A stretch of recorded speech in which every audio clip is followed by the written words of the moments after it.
Hello good morning साथियों, welcome to पीएनएसआर chemical academy. आज का जो हमारा सेशंस है गुड लेबोरेटरी प्रैक्टिस। तो इसमें हम पहली बात समझेंगे कि अब हम पहले लैब और किचन दोनों को हम क्या करते हैं, दोनों को हम एक साथ स्टडी करते हैं। जैसे अब लैब है और किचन है, बहुत आर सेम थिंग ऑलमोस्ट माना जाए तो। जैसे आप किचन में जाते हो तो आप खाना बनाने के लिए, तो आपको वहाँ पे सेफ्टी पालन करना पड़ता है कि नहीं पड़ता है। मान ले कोई कभी भी किचन में गया नहीं, खाना नहीं बनाया, तो हो सकता है उसको कभी भी हाथ कट जाए या फिर आग लगा ले, बहुत सारा चीज़ उसको कोई भी आइडिया नहीं है। तो वही चीज़ होता है कि लैब में, जब आप लैब में जाते हो तो वहाँ भी आपका लैब एक एज वेल एज किचन है। वहाँ भी आप कोई खाना बनाओगे और यहाँ पे आपको क्या बनाओगे, एक नया कंपाउंड्स बनाओगे, कुछ चेक करोगे। तो बोथ आर इक्विवेलेंट थिंग्स। तो आपको लैब में जाने से पहले आपको वहाँ पे लैब के सेफ्टी रूल्स का पता होना चाहिए, समझे। तो लैब का सेफ्टी रूल्स, हमारा मेन पर्पस इस लेक्चर का है कि सेफ्टी रूल का पालन करना। लैब में आप कैसे एक बहुत बड़े एक्सीडेंट से बच सकते हो, क्योंकि लैब में हम जितने सारे केमिकल्स होते हैं वो बहुत ज़्यादा हैजार्डियस होते हैं। क्लियर है, तो ये बात का हमको ध्यान रखना है। तो चलिए आज का हम सेशन स्टार्ट करते हैं। तो पहली बात मैं बात करता हूँ कि जब आप लैब में जाते हो तो कुछ कॉमन हम लोग मिस्टेक्स करते हैं, सारे स्टूडेंट्स करते हैं। जैसे कि यदि कोई भी इंस्ट्रूमेंट्स जो मोस्टली ग्लास के हैं वो टूट जाता है, तो हम लोग क्या करते हैं, टीचर को ना बताते उसको छिपा देते हैं। तो ये हम लोग की बहुत बड़ी मिस्टेक्स है। या फिर कोई भी केमिकल्स हमारे बॉडी के ऊपर या स्किन के ऊपर गिर जाता है, तो हम लोग क्या करते हैं, टीचर्स को बोलते हैं यार नहीं बताना, सट जाते हैं। बट ऐसा नहीं करना। क्यों? क्योंकि हो सकता है कि बहुत सारे केमिकल्स पॉइजनस होते हैं, यानी कि वो स्किन पे पड़े, आपने टीचर को बताया नहीं और गलती से वो आपके टंग तक चला गया, तो एक बहुत बड़े एक्सीडेंट्स हो सकते हैं। या फिर बहुत सारे केमिकल्स तो ऐसे होते हैं जो आपके पूरे डीएनए को प्रभावित कर सकते हैं। तो ये बात का ध्यान रखना है कि आपसे कोई भी छोटा मोटा या बड़ा मिस्टेक भी हो जाए तो आप सबसे पहले जो लैब इंस्ट्रक्टर है या जो आपके टीचिंग स्टाफ है उनको सबसे पहले बताएं। दो चार गाली ही ना पड़ेंगे बस, बट आप बहुत बड़े घटना से बच जाओगे। आपके साथ जो एक्सीडेंट होने वाला था उससे आप बच जाओगे, तुरंत आप जाओगे, फर्स्ट एड होगा और आप पुनः सही हो जाओगे। तो ये बात का थोड़ा सा ध्यान रखना है। तो पहली बात, तो गुड लेबोरेटरी प्रैक्टिस का पहला पॉइंट्स है कि listen carefully to the teaching to the safety instructions. तो पहली बात, जो आपको टीचिंग स्टाफ है, जो आपके प्रोफेसर्स हैं, जो आपको इंस्ट्रक्शंस देते हैं मोस्टली लैब जाने से पहले, जब आप लैब में जाने होते हो तो पहला दिन आपको बहुत सारे इंस्ट्रक्शंस दिए जाते हैं कि अब लैब में खाना नहीं खाना है। लैब में आपको क्या कर रहा है कि जैसे कि आपको लैब कोट पहन के आना है, जूता पहन के आना है, गूगल्स पहन के आना है। तो ये सारी चीज़ है। तो ये चीज़ जो जितने सारे इंस्ट्रक्शंस आपको दिए गए हैं तो उसका आप पालन करो।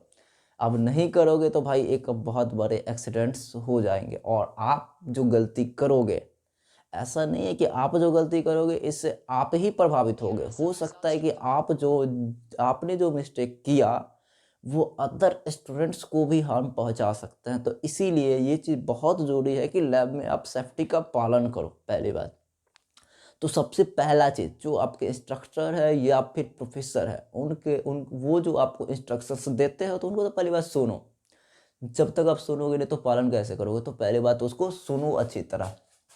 At the start of the each practical, प्रत्येक प्रैक्टिकल के स्टार्ट होने से पहले read the safety sections at the start of the each practical. प्रत्येक प्रैक्टिकल के स्टार्ट होने से पहले उसका सेफ्टी सेक्शंस पढ़ना है।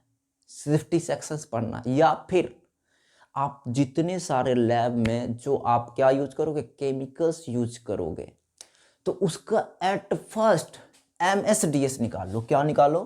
MSDS। वो आपके लैब इंस्ट्रक्टर के पास पड़े रहेंगे। तो उनका पहले लैब इंस्ट्रक्टर से आप क्या मांगो, MSDS मांगो। यदि ना मिले तो बहुत सारे गूगल पे भी अवेलेबल्स होते हैं।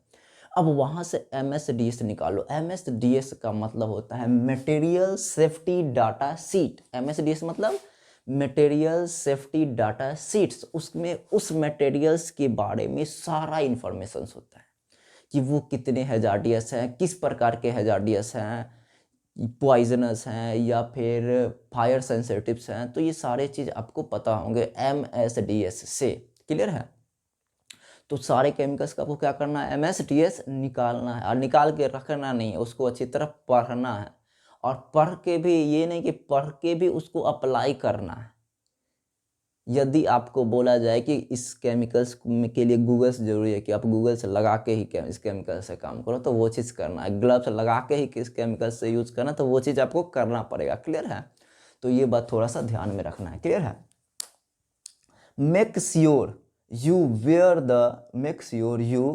The nearest fire exist. और ये बात भी आपको पता होना चाहिए कि आपका जो लैब है, केमिस्ट्री लैब है या फिर कोई भी लैब है, तो उससे कितना पास में फायर एग्जिस्ट कर रहा है। ये नहीं कि बहुत सारे ऐसे गैस निकलते हैं जो फायर सेंसिटिव होते हैं, आग लग सकते हैं। यदि पास में हो तो बहुत बड़ी घटना हो सकती है। जैसे कि एक घटना हुआ था भोपाल गैस ट्रेजिडी, तो ये बात आप लोग जानते होंगे। क्लियर है? तो यही बात है कि आपको कितने पास में फायर एग्जिस्ट कर रहा है, तो ये बात का अच्छी तरह पता होना चाहिए। क्लियर है? अगला, make sure you know where the IVAS stations. तो मैंने तो भी इंडिया में तो नहीं आईवास स्टेशन, बट अदर जब आप बहुत अच्छे लैब में जाओगे तो वहाँ पे एक प्रॉपर आईवास स्टेशन होता है। वो आईवास स्टेशन करता है क्या है कि जैसे कि मान लो सपोज डॉट आपके आँख में कोई सा केमिकल्स चला गया। क्लियर है? तो उस समय वो आईवास स्टेशन के पास आप जाओगे तो आँख साफ होगी, आपके केमिकल्स निकल जाएंगे मोस्टली, और आप के बहुत बड़े एक्सीडेंट होने से बच जाओगे। क्लियर है? तो जितने सारे बहुत अच्छे लैब्स होते हैं वहाँ पे एक प्रॉपर आईवास स्टेशन होता है। चलिए, अब first aid boxes and fire extinguishers are located in each lab you use. अब जब आप लैब में जाते होगे तो आपको फर्स्ट एड बॉक्स सारे स्टूडेंट्स को पता होना चाहिए, या कोई भी एक्सीडेंट्स हुआ तो तुरंत हम फर्स्ट एड उसका करेंगे उस स्टूडेंट्स के साथ। क्लियर है? या फिर फायर एक्सटिंग्विशर्स भी होना चाहिए कि आग छोटे मोटे लगे तो आप उसका यूज करके एक बहुत बड़ी घटना से बच सकते हो। तो ये बात भी, और वो आसपास होना चाहिए, वो सबको दिखना चाहिए। ये नहीं कि फायर एक्सटिंग्विशर बॉक्स में डाल के बंद कर दिए हैं, क्या बोलते हैं, बक्से में, अब फिर उसको निकालने में देर लग जाएगा ना। तो ये बात, वो लोकेटेड होना चाहिए। क्लियर है? अगला, always wear a lab coat, remove the lab coat if you leave the laboratory. और लैब में आप जाते हो तो आप ऑलवेज कोशिश करो कि लैब कोट पहन के जाए, और जब लैब से निकले तो भी आप क्या करो, लैब कोट को क्या करो, रिमूव कर दो, उसको वॉश करके प्रॉपर तब। क्लियर है? तो ये सेशन अच्छा हो रहा था। Wear safety glasses for handling hazardous chemicals as instructed. आपको लैब में जब आप कोई भी प्रैक्टिकल्स करोगे तो उसमें पहले इंस्ट्रक्शंस दिया हुआ कि जब हम इस केमिकल्स को क्या करेंगे, हैंडल करेंगे, तो उसमें हम लोगों को क्या करना है, ग्लास वियर करना है, यानी गूगल्स आपको पहन के इसको हैंडलिंग करना है। वो आई कोड क्या कर सकते हैं, नुकसान पहुंचा सकते हैं। क्लियर है? तो अगला है कि no eating drinking in labs. Lab में आप खाना और ड्रिंकिंग नहीं करना चाहिए। और ये चीज़ भी है कि गर्ल्स के लिए स्पेशल है कि उनका बाल जो है ना बंधा होना चाहिए, खुला हुआ नहीं रहना चाहिए। क्लियर है? अगला, no no open toed footwear in a laboratory. आप लैब में मोस्टली कोशिश करो कि आप मोस्टली शूज पहन के जाओ।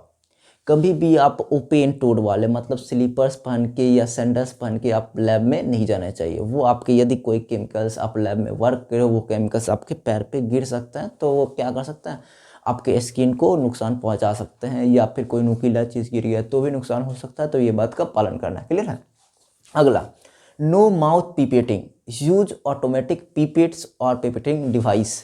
जब आप पीपेट करते हो तो मोस्टली माउथ से सक करके, तो वैसा अब नहीं करना है आपको। पीपेटिंग डिवाइस आता है उसका यूज़ करना है, या ऑटोमेटिक पीपेट्स अब मार्केट में आ गए हैं। पहले हम लोग माउथ से, हम लोग भी तो एक दो बार लगभग माउथ से पीपेट किए हैं, बट ऐसा नहीं करना चाहिए। ये आपको, जब आप उसको सक करोगे तो हो सकता है केमिकल्स आपके बॉडी के अंदर चले जाए, और उससे आप क्या, एक बहुत बड़ा हैजार्डियस मतलब घटना हो सकती है। क्लियर है? तो ऐसा नहीं करना है। पीपेटिंग जो है वो आपको जब आप पिपेट करोगे तो वो किससे करना है, ऑटोमेटिक डिवाइस से या पिपेटेटिंग डिवाइस आता है उससे करना। क्लियर है। Dispose of chemicals in a safe manner as instructions. आप जो केमिकल्स यूज किए उसको आप डिस्पोज करना है तो उसको एक सही मैनर में करना चाहिए, जो कि आपको क्या होगा, लेबोरेटरी जब आप लैब करोगे तो उसमें आपको पहले बताएगा कि इसको डिस्पोज कैसे, इंस्ट्रक्ट किया हुआ रहेगा। क्लियर है। अगला, report immediately any spillage of chemicals. यदि कोई भी केमिकल्स आपके स्किन पे गिर जाता है तो उसको रिपोर्ट करना है। किसको रिपोर्ट करना है, पहले सीनियर को या फिर आपको जो गाइड कर रहे हैं उनको या प्रोफेसर्स को तुरंत गाइड क्या करना है, बताना है। क्लियर है। Do not put broken glass pipettes in a normal waste. Normal waste में जो आपका ग्लास वेयर टूट गया है, पिपेट टूट गया है, तो उसको नॉर्मल वेस्ट में नहीं डालना है। क्लियर है। Use the sharps disposal beans, मतलब उसके लिए शार्प डिस्पोजल बिन का यूज करना है और उसमें डालना है। Clear. Switch off all the electrical equipments and glass burners when you finished in the lab. जब आप लैब को ख़त्म करोगे तो जितने सारे इक्विपमेंट्स हैं जो इलेक्ट्रिसिटी पे चलते हैं उनको आपको क्या कर देना है, ऑफ कर देना है। थोड़ा फास्ट मैंने कर दिया।